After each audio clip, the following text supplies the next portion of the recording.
আসসালামু আলাইকুম সবাইকে। আশা করি সবাই অনেক ভালো আছেন। আমার সুন্দরীরে আজকে চড়া নিয়ে আসছি, এর আগেও নিয়ে আসছিলাম। তো ওর সমস্যা হইতেছে, ও ঠিকমতো ঘাস খায় না, পাট খায় আর ধইনচার যে পাতাগুলো আছে সেই পাতাগুলো খায়। তো এই যে দেখেন পাটের পাতা যে আছে এগুলো খাইতেছে। তো এই ছাগলটা হাটে থেকে আনার পরে অনেকে আমাকে বলছে যে এই ছাগল বেশি খাবে না। তার কারণ হইতেছে এই ছাগলটা নাকি বৈরালী ছাগল।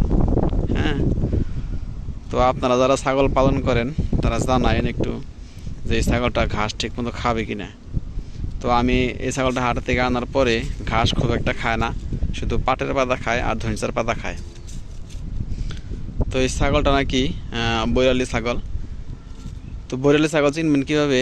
এই যে সাদা সাদা যে র্যাকগুলো আছে, শ্বেত যে আছে, এটা দেখে আপনারা বুঝবেন যে বৈরালী ছাগল। তো আমাকে অনেকে বলছে যে কালো, একদম কালো যে ছাগলগুলো আছে ওইগুলো আনতে। তো আমি এই ছাগলটার কালার দেখে প্রেমে পড়ে গেছিলাম। তো তার জন্য ওর নামও দিয়েছিলাম সুন্দরী, এখন ওর নামটা আছে। তো এই যে দেখেন পাটের পাতা খাইতেছে আর সারা দিন শুধু চিল্লায়, ব্যয় করে। তো এখন আলহামদুলিল্লাহ চিল্লা নিয়ে একটু কমছে, কিন্তু খাবারটা বাড়ে নাই। হ্যাঁ, তো যদিও এগুলা ঘাস খায় না খুব একটা, তো এই পাটের সিজন চলে গেলে, ধইনচার সিজন চলে গেলে ওরে কি খাইতে দেবো সেই চিন্তায় আমি এখন আছি। তো সবাই দোয়া করেন যাতে আমার ছাগলটা ঘাস খাওয়া ধরে। তো আমাদের যে চড়া আছে সেই চড়ায় পর্যাপ্ত পরিমাণে ঘাস আছে, দেখেন অনেক ঘাস, কিন্তু প্রবলেম হইতেছে আমার এই ছাগলটা ঘাস খায় না।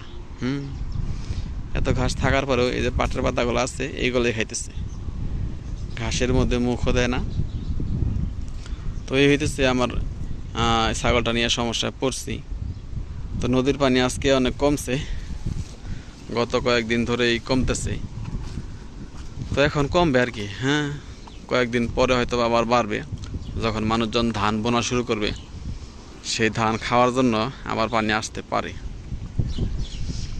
এই হইতেছে আমাদের নদী, আর ওই পাশে ছাগল রাখতে আসছে চড়াই। আমার খামারে একটাই ছাগল নিয়ত আছে, ইনশাল্লাহ আরও ছাগল তুলব। তবে এই ছাগলটা আনার পরে আমার পরিবার থেকে একটু চাপ দিতেছে ছাগলটা বিক্রি করার জন্য। তো সবাই দোয়া করেন যাতে ছাগলটা ঘাস খাওয়া শুরু করে আর ছাগলটা সুস্থ থাকে।